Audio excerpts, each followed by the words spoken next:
When designing a road, we're concerned with both the vertical dimension and the horizontal dimension.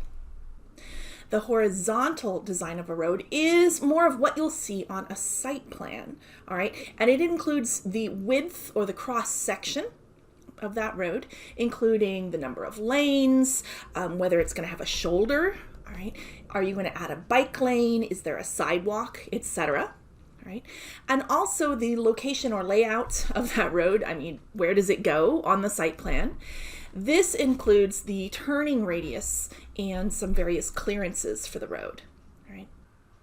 You've already learned that the slope of a road or its gradient can vary based on its design speed.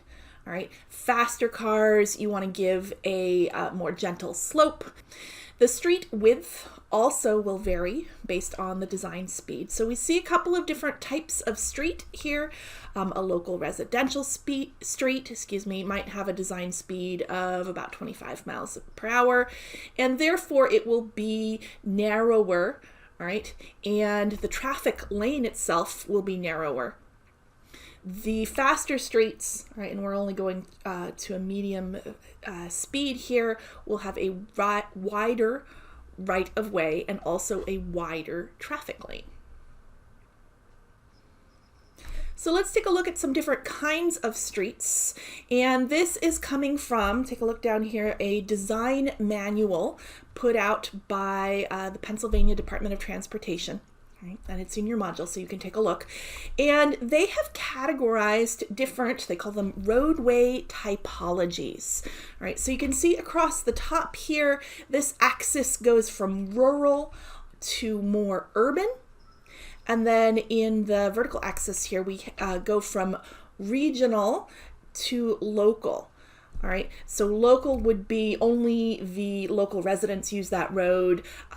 Neighborhood, community, and regional would be more and more people coming from different communities using the road. So they're larger roads. When designing a road, you'd first figure out which of these typologies it would be. And then, let's move to the next slide. For each of the different typologies, all right, you're going to find these criteria, all right, design values. Now, I've just shown you one. It's for the regional arterial. Let's go back and find that that is the kind of the largest category here. And in the chart, it shows all of these different rural to urban categories. All right, so you can see right here, rural all the way to urban. All right. And therefore, you can read down all of these different criteria and find the requirements for your particular road. Now, let me zoom in so you can read this a little bit better. And let's take a look, for example, for a regional arterial in an urban core. You can see that it has a lane width, 10 to 12 feet, a shoulder width, 4 to 6 feet. All right, it's got a parking lane, it has a bike lane, all right, it might have a median. And you can see down here at the bottom, the design speed for the road. Now let's take a look at a couple of examples of how to put together all of these different components into a road. And here's a really simple example, all right, of a typical cross section. And we've got the roadway here in the middle, and that includes multiple lanes, all right, multiple traffic lanes. This section right here, not labeled, that would be called a buffer, all right, and then we've got a sidewalk for our pedestrian circulation. On the other side, we've got a buffer as well, a landscaped buffer, and it doesn't really say whether this is a sidewalk or a bike lane. It's probably a sidewalk.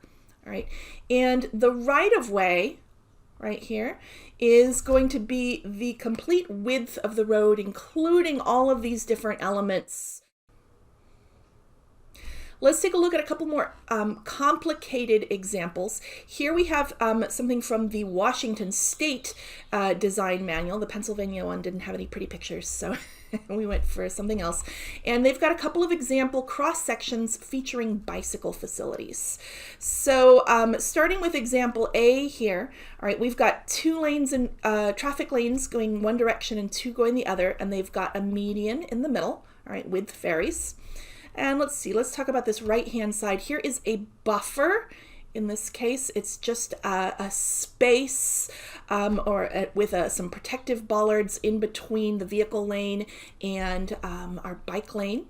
And finally, we have the pedestrian circulation path. There's our sidewalk. So this is a pretty good example of designing the cross section of a road.